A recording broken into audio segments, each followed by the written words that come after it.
He understood not with words, nor with logic, but rather with that silent, almost mystical intuition known to those who had journeyed through life balancing the realms of heaven and earth. In the days leading up to his departure, Pope Francis felt a profound sense that a force was calling him, a power far beyond him, much older than Rome, far more imposing than the vast institution of the Vatican. It was as if time itself had bowed before him, whispering in his ear, "Prepare yourself." That morning, the corridors of the Apostolic Palace were strangely silent, as hushed as a crypt, yet something indescribable lingered in the air, a change, a subtle but palpable tension. The guards walked with new solemnity, their steps more measured, their gazes seemingly weighed down by an unseen burden. The priests appeared to carry the weight of a heavy premonition on their shoulders. As for him, the man in the white cassock, with his gentle smile and calm gait, he was quieter than ever. It wasn't sadness that marked his heart, nor simply the end of an earthly journey. It was something more insidious, a disquiet, but not a physical one. No, an unease originating from the soul. The night before, he had experienced a dream, or perhaps a vision, but no one dared to ask.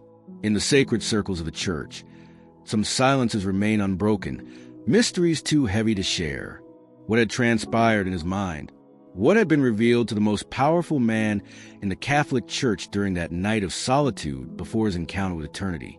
Following his private mass, he asked to remain alone in the chapel, an unusual request, certainly, but not entirely surprising given his frequent need for moments of silence and deep reflection. He knelt before the altar slowly, each movement imbued with an uncharacteristic gravity, as if his already fragile knees knew this was his final act of devotion. Then, suddenly, a strange phenomenon occurred. The altar candle, which had been burning for hours, abruptly extinguished itself. There was no draft, no apparent reason. Simply an invisible breeze, imperceptible to all but him. His eyes, those of a man who had witnessed the transformation of time and people around him, widened in astonishment. His hands, though accustomed to the gestures of prayer, trembled. In that precise moment, he understood something, not with his eyes, but with his soul. He saw a white room, dazzling in its blinding whiteness, the walls seemingly pulsing like living fabric. At the center stood a vacant throne, and surrounding it, 7 hooded figures, neither angels nor men, but beings of imposing presence. They held scrolls in their hands, and on their foreheads shone scars of golden light, an ancient, mysterious glow. They did not speak. They waited, as if something or someone was yet to manifest. There, in this vision belonging neither to this world nor the next, he understood. He stood before the celestial council, the eternal tribunal, a place beyond space and time where the fates of nations were decided, and the secrets of centuries weighed on divine scales. "The time has come," resonated a voice, not heard with the ears, but vibrating within him, echoing in his chest like a divine heartbeat. He wanted to ask a question, but the answer was already evident. He knew it was his hour. Before we continue this profound journey, we want to send a special message, a prayer of blessing, to some of you in our next video. Imagine seeing your name, your city, mentioned, shared with thousands of fellow believers, a small moment of recognition in our growing family of faith. If you'd love to receive this special acknowledgement and feel that connection, please take a moment to comment with your name and your city. And don't forget to leave a like on this video to let us know you're here with us. We cherish each one of you. His hour had arrived, but it wasn't merely time to leave this world. It was a moment to transmit something vital, a final warning, a last breath before humanity potentially entered a predicted era. But what exactly did the rest of the vision reveal about this impending future, and the figures he saw emerging from shadows? The vision shifted abruptly. Before his soul's eyes, the earth appeared, suspended like a fragile, fractured globe, cracked and broken. A chilling red line tore across the Middle East, with Jerusalem engulfed in flames. Churches lay reduced to ashes, minarets crumbled, and a lost crowd wandered towards an unseen abyss, guided by faceless voices whispering deceit. Then, a silhouette emerged from behind the wounded planet. A figure crowned with fire, its eyes holding the haunting memory of every war that had ever ravaged the earth. It was the Anti-Alliance, the imposter, The one prophesied to come after total division had sown its bitter seeds. Pope Francis tried to cry out, to warn, to plead, but no sound escaped his lips. Only silent tears flowed, tracing paths of sorrow down his face as he remained kneeling in the quiet chapel. A priest entered discreetly, finding the Holy Father with his face hidden in his hands, sobbing like a child. Yet, sensing profound weight of the moment, the priest dared not interrupt. Even the silence seemed to hold its breath in reverence and fear. The following morning, though still physically frail, a strange calm settled upon him. The quiet acceptance born from understanding that something vastly greater than himself was calling him onward. He requested the black journal, the one nobody dared to touch, its pages holding secrets whispered only in the highest echelons. For minutes that stretched into an eternity, he wrote, pouring his thoughts, his visions, his soul's burden onto the pages. Then, sealing it all with red wax, he gave a solemn order. When I am gone, this journal must be given to the world. But at that moment, no one truly grasped the depth or the urgency of his message. A few hours later, he drew his last breath. The world seemed to pause. News of his passing spread instantaneously. Crossing time zones like lightning, Pope Francis was gone. St. Peter's Square, usually a place of quiet reverence or bustling tourism, filled with symphony of voices, tears, and prayers. World leaders paused their speeches. Muslims, Jews, atheists, people from all walks of life, were struck with a sense of collective loss, as if an invisible veil shielding something precious had just been lifted. But the true gravity, the chilling underscore to this global mourning, was yet to unfold. The events that followed his departure would send ripples of unease to the very foundations of faith and power, suggesting his final vision was not merely an end, but a beginning. The Pope was gone, his final cryptic words sealed in a journal. The world mourned, unaware of the tempest brewing within the Vatican walls. What terrifying secrets lay within that journal, and why did its discovery trigger such immediate fear and division among those closest to the seat of power? The answer, hidden in plain sight, was about to shake the world. The day after the Pope's passing, his personal secretary went to his apartments to organize his belongings. There, he found it, the journal, the very one Francis had sealed with such solemn finality. As the secretary opened it, he hesitated, a sense of profound gravity washing over him. The words inscribed within, penned in a strange, almost living ink, seemed to breathe on the page. The letters themselves appeared to form and reform, as if imbued with a life of their own. And then he saw them, the visions meticulously recorded by the Pope, described with terrifying detail, dates, places, names. Francis had seen the future. He had foreseen a new leader rising from Asia, a false messiah promising peace while secretly sowing the seeds of war. He had witnessed the merging of global currency with a digital identity, a system potentially stripping away individuality in the name of control. He had seen faith eroded, replaced by the cold adoration of machines and technology, a world losing its spiritual anchor. And perhaps most chillingly, he had seen a dark root grow within the church itself, a subtle entanglement of light and shadow, truth and falsehood. They will come with crosses in their hands, he wrote, but their eyes will be empty. But the revelations didn't stop there. A page marked in stark red held a phrase in ancient Latin, Cum Petri silentium cadet, Caeli Ananitas locator. When Peter's silence falls, heaven's emptiness will speak. The Vatican translators trembled as they deciphered these words. Some interpreted it as a metaphor, others as a chilling prophecy, but none could truly fathom the events that were poised to unfold. Then at 3:17 a.m., a thunderous bell toll echoed through Rome, yet no clouds marred the sky. Without any apparent cause, no wind, no tremor, one of the oldest statues in the basilica suddenly lost its head. It simply fell. Was it a mere coincidence, or a divine response, a punctuation mark to the ominous Latin phrase? As the world scrambled for rational explanations, a haunting question lingered. Was what the Pope saw a final farewell, or a desperate warning before the storm? The atmosphere within the Vatican itself began to change, subtly at first, then with growing intensity. The quiet reverence was replaced by a palpable tension, an unspoken fear that the sealed journal held truths too dangerous to ignore, yet too terrifying to reveal. The Pope's journal contained prophecies of false messiah, a global digital identity, and corruption within the church itself, punctuated by unsettling physical omens in Rome. As fear and suspicion mounted, what specific, terrifying scenes did Francis describe that led some cardinals to seek secrecy, while others felt compelled to warn the world, even at great personal risk? On the morning of the third day, a subtle yet undeniable shift began to ripple through the Vatican corridors. Cardinals, who until then had maintained a semblance of relative harmony, now observed each other with suspicion and guarded expressions. Some abruptly left meetings, their faces pale, while others walked the halls with eyes fixed on the floor, as if trying to conceal an inner trembling. Fear, like an invisible contagion, spread among the elder statesmen of the church. Had the ancient prophecy of Malachi finally come to pass?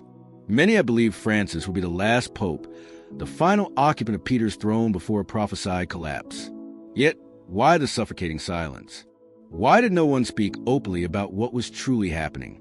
Why were the heavy doors kept closed of press, shielding the inner sanctum from prying eyes? And above all, why was the journal's full content not being disclosed? The answer, devastatingly simple yet laden with heavy secrets, lay inscribed within the sealed text. In those final, urgent words, the Pope had depicted terrifying scenes. Cathedrals crumbling under the weight of time and deceit. Men robed in white, bearers of forgotten truths, revealing age-old mysteries to occult forces and enigmatic corporations. He spoke of nations uniting under false religious banners, manipulated by unseen hands pulling strings from the shadows. And above it all, a divine sign manifesting in the heavens, a luminous, undeniable cross, radiant and visible even to those who did not believe. This sign was not trivial. It marked the beginning of an irreversible fracture, separating those who still heeded the call of truth from those already lost, blinded by worldly illusions. The secrets Francis guarded were not mere political observations. They were spiritual alarms, warnings of profound shift affecting the very soul of humanity. As we reflect on the profound warnings and the hope for divine signs, let us affirm our own faith and readiness to receive continued blessings. If you feel the truth in these words and desire God's continued grace upon your life and the lives of your loved ones, take a moment to simply type Amen in the comments below. Let this be our shared prayer for strength and guidance in the times ahead. The Pope's journal painted a picture of collapsing institutions, hidden manipulations, and a divine sign meant to awaken the world. But was this merely metaphor or something more tangible? A Franciscan monk who glimpsed a portion of the text spoke of perceiving not just words, but a rupture in time itself. How did this knowledge begin to leak, and what powerful forces immediately moved to suppress it? Was it merely a metaphor, this talk of crumbling cathedrals and divine signs? A Franciscan monk, who had dared to read a portion of the journal before it was whisked away and locked under double guard in the secret archives, confided a chilling perception to his superior. He claimed to have sensed not the rupture of a book, but of time itself. These whispered words began to navigate the restricted circles of the Vatican, eventually slipping into the ears of infiltrated journalists. However, a strange and unsettling pattern emerged. Anyone who dared attempt to publish these fragmented revelations found themselves abruptly silenced. Their servers were mysteriously hacked, the information vanishing as if swallowed by an invisible, omnipotent force deliberately controlling the flow of truth, stifling it in the shadows. Meanwhile, outside in St. Peter's Square, the faithful gathered, lighting candles in silent vigil, holding signs pleading for clarity. Francis, last beacon, tell us what you saw. Is there still time? But no official answer came, until a video leaked. It was a secret recording made by a nun in the Vatican's medical wing, capturing Francis in the vulnerability of his final night. Just before sleep claimed him, his eyes lucid and burning with an almost supernatural intensity, clutched a simple wooden crucifix to his chest.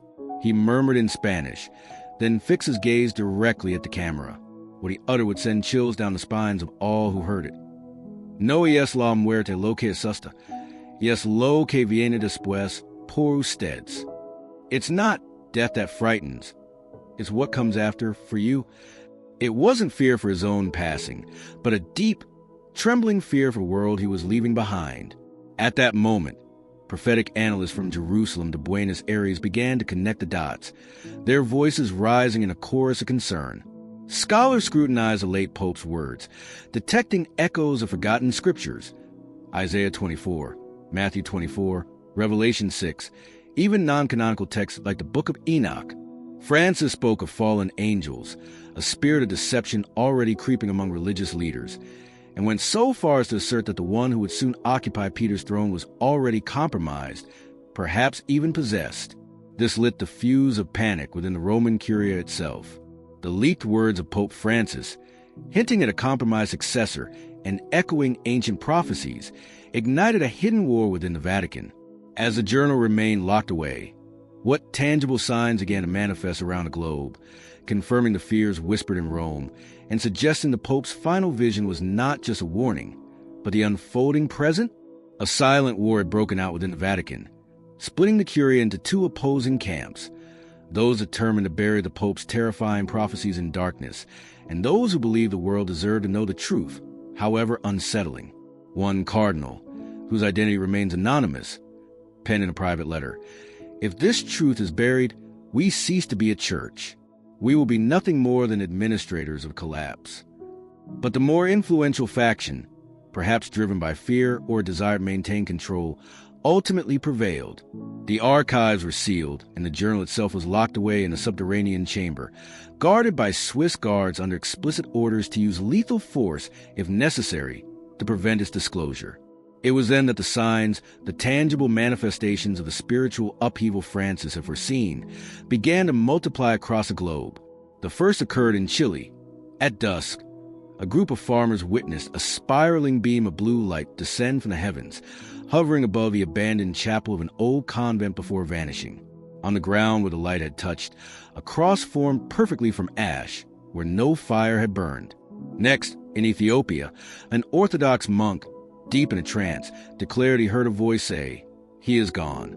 Now only the remnant remains." Scarcely had the words left his lips than he collapsed, never to awaken. Back in Rome, the bells of St. Peter's Basilica vibrated inexplicably on their own for precisely 33 seconds at 3:03 a.m. The incident was accidentally broadcast live, making it undeniably public and fueling widespread unease. A theory began to circulate, whisper at first, then gaining traction. Francis wasn't just a pope. He was a catechon, the last intercessor, the final barrier between the visible world and the encroaching invisible forces. What he saw before dying wasn't for his own soul, but for ours. These signs, these echoes of the Pope's vision appearing around the world, remind us that we are all connected in this unfolding story, witnesses to events that challenge our understanding. If you feel the significance of these moments and want to stay connected as we continue to explore these profound mysteries together, please show your support by liking this video and subscribing to the channel. Your presence here matters as we journey toward the final revelations. The Pope's role as a potential final barrier, the chilling signs manifesting globally, and the Vatican's desperate attempts at secrecy all point toward the climax. But why the concealment? What specific reason, possibly hinted at by Francis himself, explains why parts of the Church might reject such a crucial revelation, and what final, enigmatic message did he leave specifically for his homeland? But why the deep secrecy? Why would a part of the Church resist revealing such critical warnings? Perhaps the answer lies in the nature of the revelation itself. It demanded repentance, change, holiness, a path some may no longer wish to tread. Many labeled Francis as progressive, political, different from his predecessors. But what if his unique position, beloved by the people yet viewed with suspicion by conservatives, a man from the peripheries with a profoundly Latin American soul, someone who knew suffering and loss, who had seen the system from within yet retained his faith, was precisely why he was chosen? Who better to receive such a burdensome vision? This leads to the most dreaded question of all. If Francis saw these things and then passed away, does it mean the prophetic clock has already started ticking? Towards the end of his journal, an enigmatic phrase written in red, this time in Portuguese, seemed directed towards his homeland. Quando o pastor for recogido, avisareo e o lobo, mas nem todos entenderão que o mesmo que vecelá. When the shepherd is taken, they will notify the wolf, but not everyone will understand that it is the same one wearing the wool. No one could pinpoint the origin of this expression, but it resonated strangely, hinting at more than just words, perhaps a leap in understanding, a key to recognizing deception. At this point, the story transcends the Pope or the Vatican. It becomes about us. Are we prepared to see what he saw? To confront the truth he tried to deliver before his light was extinguished? Perhaps he did not die entirely in peace, but rather on a mission now passed to us. Yes, the world paused, but not solely for mourning. Deep within the collective soul, many sensed that an era had truly ended. The Pope's final silence wasn't empty.